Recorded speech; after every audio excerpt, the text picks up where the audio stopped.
Speaking manners शिष्टाचार। पहला word please. यह शब्द छोटा है परंतु बहुत प्रभावशाली है। किसी से अपना काम करवाना हो तो आप इसका प्रयोग करके आसानी से आप अपने काम करवा सकते हैं।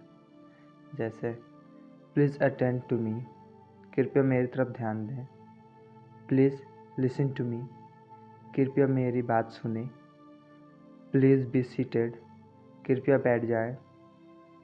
Give me your pen please, कृपया अपना कलम दें। प्लीज़ हेल्प अस, कृपया हमारी सहायता करें। दूसरा शब्द थैंक्स, धन्यवाद। थैंक यू, आपका धन्यवाद। थैंक यू वेरी मच, आपका बहुत बहुत धन्यवाद। यह वाक्य उस समय बोला जाता है जब कोई भी व्यक्ति आपका कोई भी काम, चाहे वह छोटा हो अथवा बड़ा, कर देता है या आप पर कोई उपकार करता है। इस वाक्य का अर्थ है कि आप उसके आभारी हैं और उसने आवश्यकता के समय आपकी सहायता की। यदि कोई व्यक्ति आपको कोई वस्तु देता है अथवा देने के लिए कहता है पर आपका मन उसे ग्रहण करने अथवा लेने को तैयार नहीं है, तो आप उसे बड़ी नम्रता से कहें, no thank you very much, जी नहीं, आपका बहुत धन्यवाद। या नो थैंक्स, जी नहीं, धन्यवाद। यदि कोई व्यक्ति आपका कार्य कर देता है तो आप उससे अपनी कृतज्ञता जाहिर कर सकते हैं, व्यक्त कर सकते हैं। जैसे थैंक्स अ लॉट, बहुत बहुत धन्यवाद। थैंक्स, धन्यवाद। थैंक यू, आपका धन्यवाद। यदि आपने किसी की सहायता की अथवा कोई कार्य किया तो वह व्यक्ति आपको थैंक यू तो कहेगा ही। अब आपका फर्ज है कि आप दिए गए वाक्यों में किसी एक वाक्य का प्रयोग करें। केवल मुस्कुरा देने अथवा चुप रहने से काम नहीं चलेगा। पहला, दैट्स ऑल राइट, ठीक है। नो मेंशन प्लीज़, कहने की ज़रूरत नहीं। मेंशन नॉट, दोहराने की ज़रूरत नहीं। या कोई बात नहीं। इट्स माई प्लेजर, मेरे लिए हर्ष की बात है। यू आर वेलकम, आपका स्वागत है। वैसे तो सभी वाक्य सुंदर हैं अथवा थैंक्स की प्रतिक्रिया स्वरूप बोले जा सकते हैं, परंतु लास्ट के दो वर्ड इट्स माई प्लेजर और यू आर वेलकम ये अति सुंदर हैं तथा इनका प्रयोग अधिक प्रभावशाली होता है। स्पीकिंग मैनर्स में अब तीसरा शब्द आता है सॉरी। सॉरी जो है इसका मतलब होता है अफसोस है अथवा दुख है। इस शब्द का प्रयोग प्रायः सभी लोग करते हैं जब भी कोई व्यक्ति किसी प्रकार की गलती करे और बाद में उसे पता चले तो वह सॉरी कह देता है। ऐसा कहने पर दूसरा व्यक्ति उस गलती को भूल जाता है या क्षमा कर देता है। ऐसा भी होता है कि कभी कोई व्यक्ति ऐसी चीज़ मांग बैठता है जो हमारे पास नहीं है या हम उसे दे नहीं सकते, तो उसे सॉरी कहकर टाल सकते हैं। सॉरी शब्द का क्षेत्र काफ़ी विस्तृत है। जैसे सॉरी अफसोस है, आई एम सॉरी मुझे दुख है। वेरी सॉरी अति दुख है। सॉरी सर मुझे खेद है श्रीमान जी। एक्सट्रीमली सॉरी मुझे अफसोस है, बहुत अफसोस है मुझे। कभी कुछ व्यक्ति बातें कर रहे हों और हम उनसे कोई आवश्यक बात करना चाहते हैं तो हम इस प्रकार उनकी बातों को कुछ देर के लिए रोक कर अपनी बात कर सकते हैं। पहला, सॉरी टू डिस्टर्ब यू, इसका मतलब होता है क्षमा कीजिए मैंने आपकी बातें में रुकावट डाली। और दूसरा शब्द सॉरी टू इंटरप्ट यू, इसका मतलब भी होता है क्षमा कीजिए मैंने आपकी बातों में रुकावट डाली। इस प्रकार सॉरी शब्द का स्थान प्रत्येक व्यक्ति द्वारा प्रयोग किया जा सकता है। अब चौथा शब्द है विद ग्रेट प्लेजर।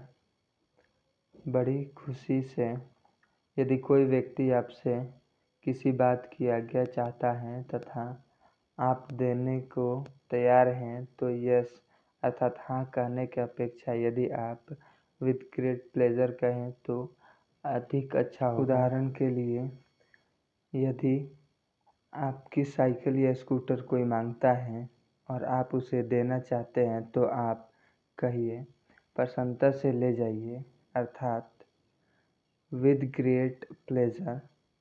इस शब्द को और भी कई ढंगों से कहा जा सकता है, जैसे बाय ऑल मीन्स, संकोच न कीजिए, ओ यस हाँ अवश्य।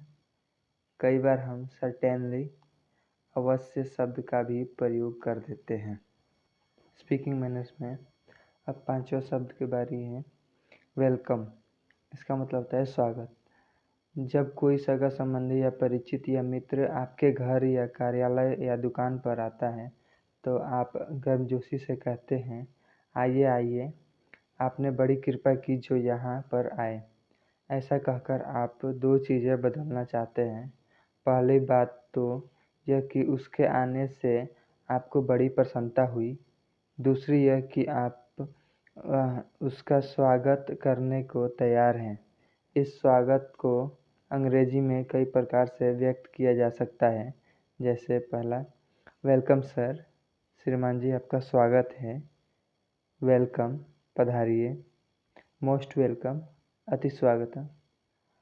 यू आर वेलकम आपका स्वागत है। एक बात ध्यान में रखें कि इन वाक्यों में से किसी भी वाक्य को बोलते समय हमारे चेहरे पर प्रसन्नता की झलक होनी चाहिए और यदि हम इस वाक्य को खड़े होकर बोलें तो अधिक प्रभाव पड़ सकता है। अगला शब्द आता है नो मेंशन प्लीज़। जी कोई बात नहीं। जब कोई थैंक्स कहे तो आप उसकी प्रतिक्रिया में इस वाक्य को बोल सकते हैं नो मेंशन प्लीज़। इतना कहने से यह स्पष्ट हो जाता है कि आपने उस काम को प्रसन्नतापूर्वक किया है और आगे भी आप इस प्रकार का काम खुशी खुशी करेंगे। एक्सक्यूज़ मी, क्षमा कीजिए। इस वाक्य का प्रयोग दो प्रकार से किया जा सकता है। सबसे पहले यदि आपने कोई गलती की या गलत काम किया तो यदि आप एक्सक्यूज़ मी प्लीज़, कृपया मुझे क्षमा करें, वाक्य का प्रयोग करते हैं तो दूसरा व्यक्ति आपकी गलती या भूल को अवश्य क्षमा कर देगा। दूसरी अवस्था में यदि आपके रास्ते में कोई खड़ा हो और आप वहां से गुजर न सकते हो तो आप कहेंगे एक्सक्यूज़ मी प्लीज़। वह व्यक्ति आपका वाक्य सुनते ही रास्ते में से तुरंत हट जाएगा। आफ्टर यू, पहले आप।